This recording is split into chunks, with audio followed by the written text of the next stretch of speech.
இத அந்த பட்டியல்ல அவர்கள்லாம் அடங்குவார். அதன் பிறகு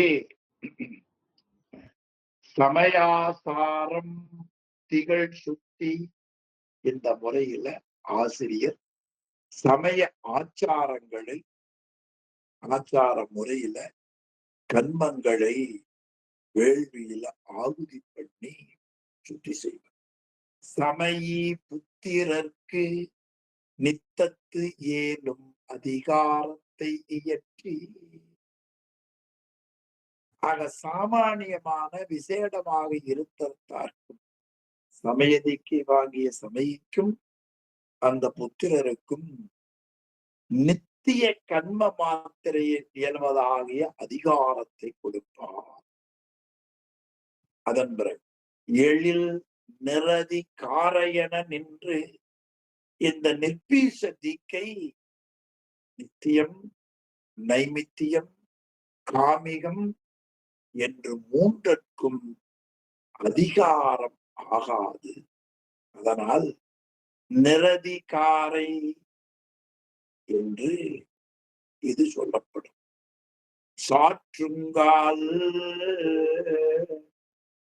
சால நிகழ் தேக பாதத்தினோடு சத்திய நிர்வாணம் என இரண்டாய் விளங்கும்.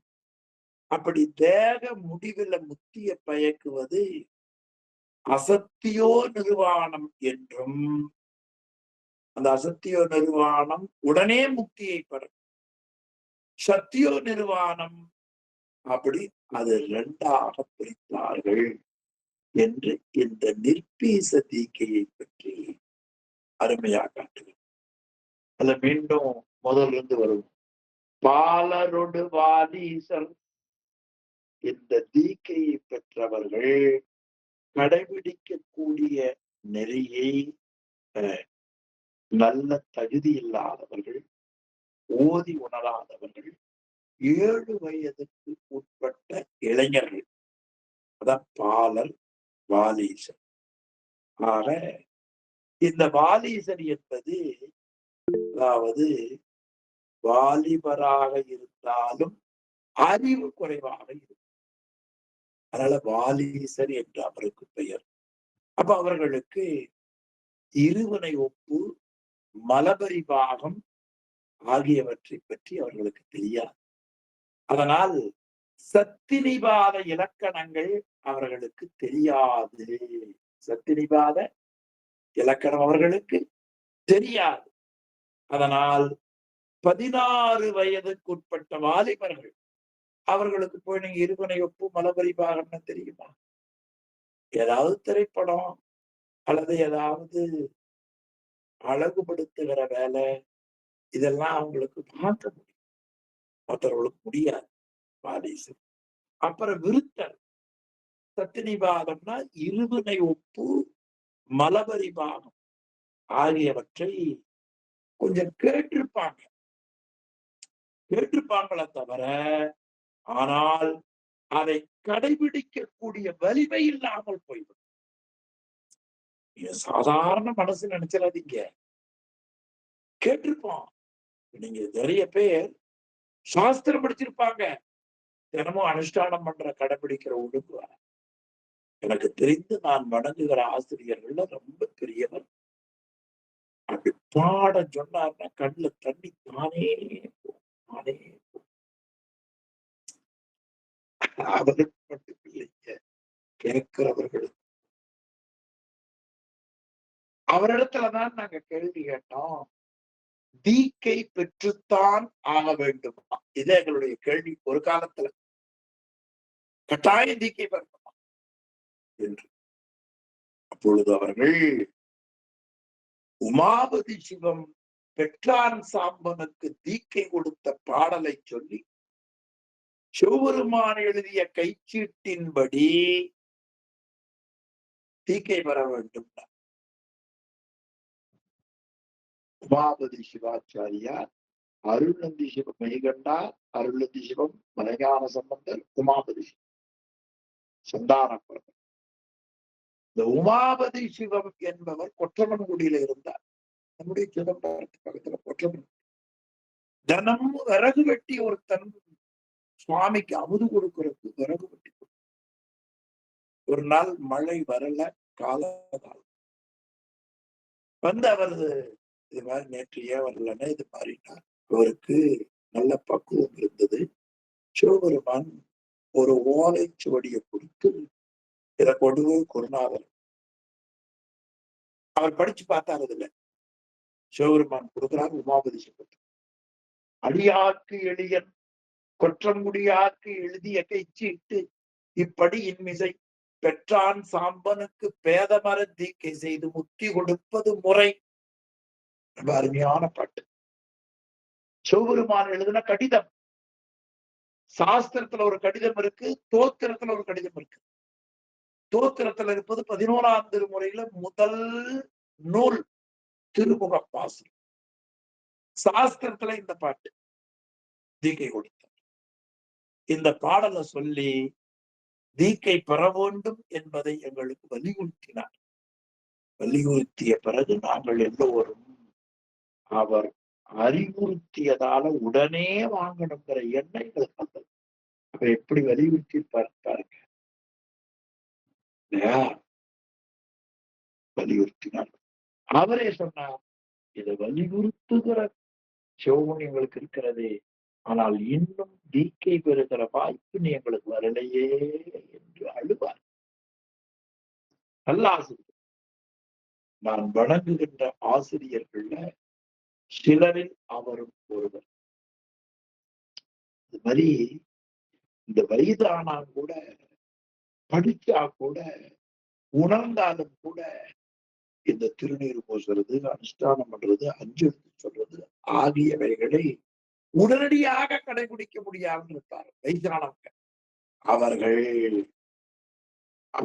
70 வயதுக்கு மேல இருப்பாங்க. ஆக பாலர் 7 வயது, வாலீசர் 16 வயது, விருத்தர் 60-70 காலம். எப்படி பிரிச்சு உரையாசிருக்காங்க. அப்படி இருப்பவர்களுக்கு பனிமொழியார். பனிமொழி என்பது இருவரை ஒப்பு மலபரிவாக ஆகியவற்றை நூல் வழியா படித்து அதன் பிறகு அதை கடைபிடிக்கக்கூடிய ஒரு சாமர்த்தியம் இல்லாத பெண்கள். சில பேர் மகளிர் தீக்க வாங்கலாமான்னு கேட்பாங்க. சில பேர் மகளிர் தீக்க வாங்கலாம். நல்ல வேலை, ஆடவர்கள் சாப்பிடக்கூடாதுன்னு சொல்ல மாட்டாங்களே இல்லையா? மகளிர் தீக்க வாங்கலாம்.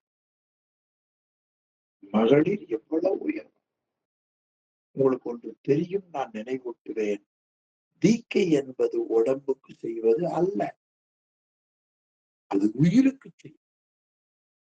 உடம்புலதான் ஆண் உடம்பு பெண் உடம்பு என்ற வேறுபாடு உண்டு. உயிரில் ஆண் பெண் என்ற பேதம் கிடையவே கிடையாது. அதனால திருமந்திரம் சொல்லிட்டு ஒன்றே குலம், நாமெல்லாம் உயிர் வர்க்கம், ஒருவனே தேவன், அவன் பிறப்பில்லாதவன், அவருக்கு பரமான்மா என்று பெயர், நமக்கு ஜீவான்மா என்று. நமக்கு என்ன பெயர் நாம தெரிஞ்சுக்க வேண்டாமா இந்த ஜென்மத்திலேயாவது? எனவே மகளிரும் கட்டாயம் அந்த மகளிரா பிறந்த ஆன்மா முக்தி அடைய வேண்டாமா? அந்த ஆன்மா பேரின்பம் அடைய வேண்டாம்? இதெல்லாம் ரொம்ப தெரியாதவங்க அந்த மாதிரி சொல்லுவார்கள். அதனால இந்த குழுவுல மகளிர் எனக்கு தெரிஞ்சு பலரும் தீக்கை பெற்றவர்கள். வாங்காமல் இருந்தால் நீங்க வாங்கி கொள்ளுங்கள், அல்லது வாங்க வேண்டும் என்று நினைச்சாவது அறம் செய்ய விரும்புகிறார்கள். எனவே அந்த பனிமொழியார் பலபோகத்தவர் சாஸ்திர அறிவு பெற்று இருவினை ஒப்பு மலபரிவாகம் தெரிஞ்சாலும் கூட உலகியல் இன்பத்துல ரொம்ப விருப்பமா இருப்பவர், விடைய போகத்தில அழுத்தி இருப்பவர். அதிலே இருந்து கரையேற முடியாமல் தவிப்பவர்கள். நல்ல உணவு, நல்ல துணி, அலங்காரம், லிப்ஸ்டிக்கு, இப்படி எது உண்டோ அதையெல்லாம் விருப்பமா இருக்கும். அது தப்புன்னு சொல்ல முடியாதுங்க. அந்த ஆன்மாவுக்கு அதுல விருப்பம் இருக்கு. நல்லா தெரிஞ்சவங்க நீ ஏன் போடுறன்னு கேட்க மாட்டான். ஏன் கேட்டா அந்த ஆன்மாவுக்கு இருக்கிற விருப்பத்தை அது போட்டு கழிச்சு தொலைக்கணும். வேணா என்ன பண்ணலாம்? திருவருளே, இது போல இருக்கிற விருப்பத்தை எல்லாம் சுவாமி நீங்க நீக்கி இந்த ஆன்மாவுக்கு நல்லறிவுகள் கொடுங்கள் என்று அந்த வாழ்த்துறவர் விபூதியிடம். அவதான் தீர்வு. வேற வழியே கிடையாது. எனவே அப்படி இருக்கிற பலபோகத்தவர் அடுத்து வியாதிக்கு உட்பட்டவர். அந்த போகங்களை அனுபவிக்கிறவர் வியாதி. பண்ணும் சீலம். பண்ணும்னா அந்த தீக்கை செய்யக்கூடிய முறை. சீலம் என்பது முறைன்னு பேர், அடிப்படைன்னு பேர். சீலமின்றி, நோன்பின்றி, செறிவே இன்றி, அறிவின்றி, தோலின் பாவை கூத்தாட்டாய் விழுந்து கிடப்பேன் என்று மணிவாசக பெருமான் திருவாசகத்தில் 50வது பதிகம் ஆனந்த மாலையில குறிப்பிடுகிறார். ஆகசீலம் முறை, அவர்களுக்கு செய்யக்கூடிய தீக்கை முறை நிற்பீசம் சமயாச்சாரம் திகழ் சுத்தி. தீக்கை செய்த பிறகு முறையாக அதுல அந்த ஒழுங்க விடாம கடைபிடிக்கக்கூடிய அந்த ஆற்றல், அறிவு இல்லாத பலர் அவர்களுக்கு சுத்தி செய்து அன்றாட கடைபிடிக்க வேண்டிய இயன்ற மட்டும் அதிகாரம் உடையத சொல்லி தர்றதுக்கு நிர்பீச தீக்கை. ரொம்ப பெருசா கொடுத்தா அவர்களால் முடியாது இல்லையா? எனக்கு கொடுத்தா வாழைப்பழத்தை கொழுத்து சாப்பிடுறது, திராட்சை பழம் நான் அப்படியே வாயில போட்டேன். திராட்சை பழத்தை எடுத்து மேல இருக்கிற அந்த தோலை சீவி நான் போடணுமா? சரி, பலாப்பழத்தை எடுத்து எனக்கு கொடுத்தாங்கன்னு வைக்க, அது அப்படியே வாயில போட முடியுமா? முடியாது. யானை கொடுத்தீங்கன்னு வைங்க, பலாப்பழத்தை எல்லாம் சுத்தம். பலாப்பழத்தை கொடுத்தீங்கன்னா ஒரு தட்டு தட்டி தூக்கி வாயில போட்டு. அப்ப அந்தந்த ஆன்மாவுக்கு அந்தந்த முறையில உடற்கூறுகள் இருக்கின்றன. உடற்கூறுகள் இருப்பதை போல அறிவிலேயும் வேறுபாடு உண்டு. உடல்ல எப்படி வேறுபாடு இருக்கிறதோ மனதுல வேறுபாடு இருக்கிறது, அறிவுல வேறுபாடு இருக்கிறது. இது ரொம்ப உள்கி பார்த்தா தெரியும். அது சமய புத்திரருக்கு சமய தீக்கை பெற்று நூல்கள்ல சொன்னபடி தினப்படி கடைபிடிப்பவருக்கு அவர்களுக்கு சமயின்னு பேர். சமய தீக்கை வாங்கினவனுக்கு சமயின்னு பேர். சமைஞ்சிட்டான்னு சொல்லல. சமயின சமயத்துல கடைபிடிக்கிற தொடக்கத்தில் இருப்பவர்களுக்கு புத்திரன்.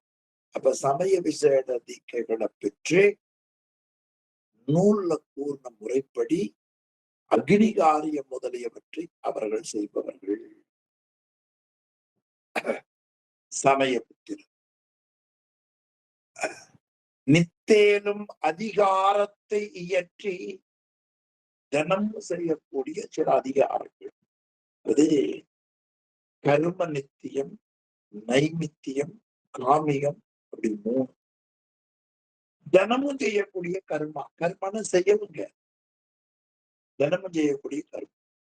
அது தினமும் குளிக்கிறது, பிறகு சிவபெருமானுடைய திருவடிகளை அர்ச்சித்தல், வேள்வி செய்தல், அக்னிகாரியம், இது தினமும் செய்கிறது. அடுத்து நைமித்தியம் என்பது அந்த தீக்கைகள்ல ஆகமங்களுடைய பொருளை அது உணர்த்தல், அது நைமித்தியம். காமிகம் என்பது உயிருக்கு கிடைக்கக்கூடிய பக்குவம் சித்தி பேதம்னு பேர். அந்த பேதங்கள்ல விரும்பி குறிப்பிட்ட நாட்கள்ல விரிவாக சிவபூஜை செய்தார். இதுதான்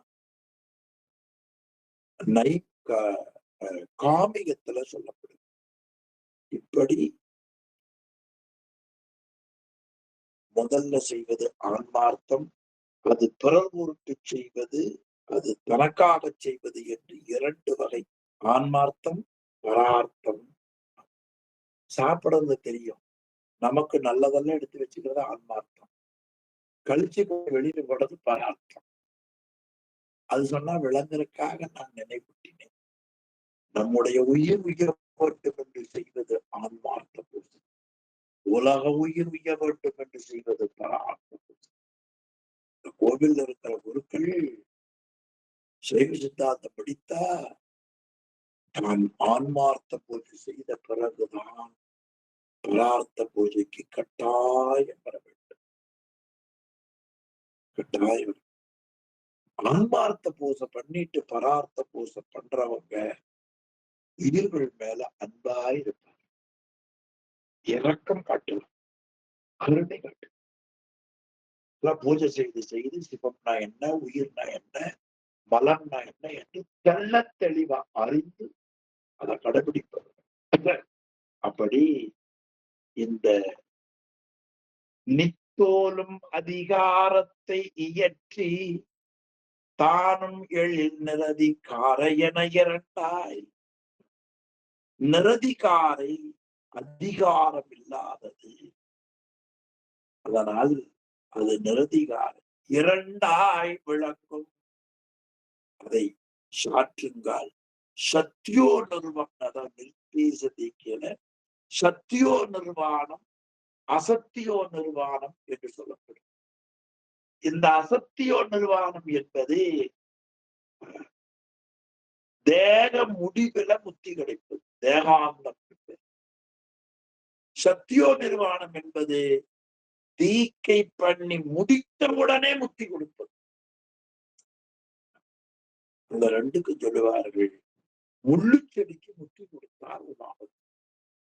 அது சத்தியோ நிர்வாண தீக்கை. அசத்தியோ நிர்வாணம் என்பது இந்த உடம்பு இருக்கிற வரைக்கும் பூஜை பண்ணிட்டே இருக்கணும், உடம்பு முறுத்த உடனே அது முத்திக்கு போச்சு.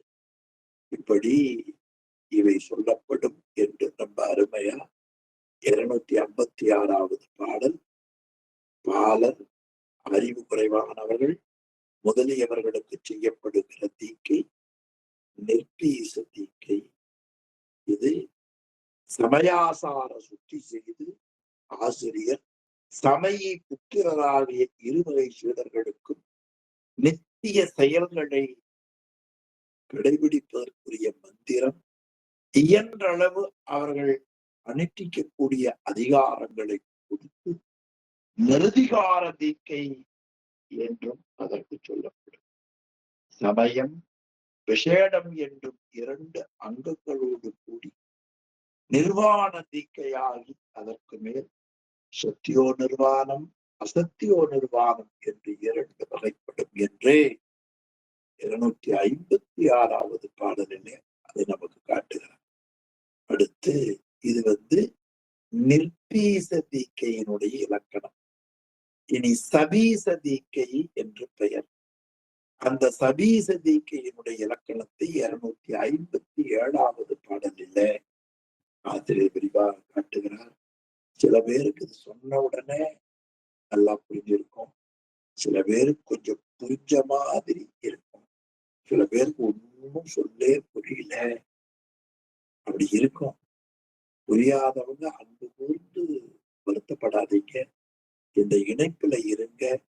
1 வகுப்பு, 2 வகுப்பு, 3 வகுப்பு என்று கேட்கிற பொழுது உங்க அறிவில தெளிவு நிச்சயமாக கிடைக்கும். அவசரப்பட்டு இது புரியலன்னு நாம் போயிடக்கூடாது, அல்லது இந்த பாடத்தை விட்டுட்டு அடுத்த பாட்டுக்கு போயிடக்கூடாது. புரிய வேண்டிய பகுதி இது. இப்ப எந்த அளவு படிக்க வேண்டும், நம்முடைய அறிவு புரிந்து கொண்டு வர வரை இந்த பாட்டை திரும்ப திரும்ப திரும்ப திரும்ப படிக்க வேண்டும். திரும்ப திரும்ப படிப்பதால பாடல்ல இருக்கிற பொருள் படிப்பவனுடைய உள்ளத்திலே தெளிவுபடும் என்பதெல்லாம் நான் உங்களுக்கு சொல்ல வேண்டியதில்லை என்பதாக கூறி திப்பீசதிக்கையினுடைய இலக்கணத்தை நாம் பார்த்தோம். சபீசதிக்கையினுடைய இலக்கணத்தை தொடர்ந்து சிந்திக்க திருவருள் கூட்ட வேண்டும் என்று வேண்டி உங்களால் இந்த சிவமுடியம் எனக்கு கிடைத்தது என்பதை மீண்டும் நான் எனக்கே சொல்லிக் கொண்டு இது அருள் செய்த திருவருளையும் குருவருளையும் போற்றி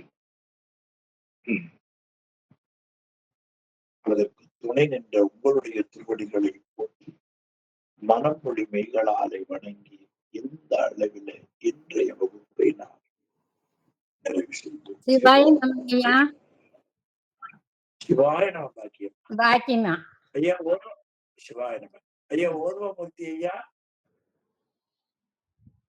சிவாய நமங்கய்யா. ஐயா ஐயா சிவாய நம. மீண்டும் நானேயோ தமிழ் சக்தி. ஐயா நானேயோ தமிழ் செய்த பாடி நிறைவு பண்ணுவோம். சரிங்க. சிற்றம்பலம். நானேயோ தவம் செய்தேன் சிவாய நம எனப் பெற்றேன். சிவாய நம சிவாய நம சிவாய நம எனப் பெற்றேன். தேனாயின் அமுதமுமாய் தித்திக்கும் சிவபெருமான்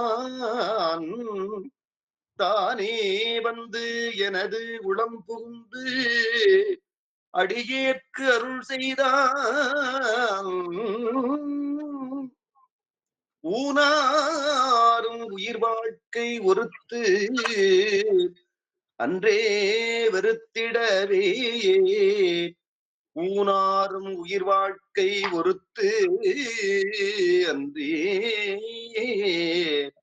வெறுத்திடவே.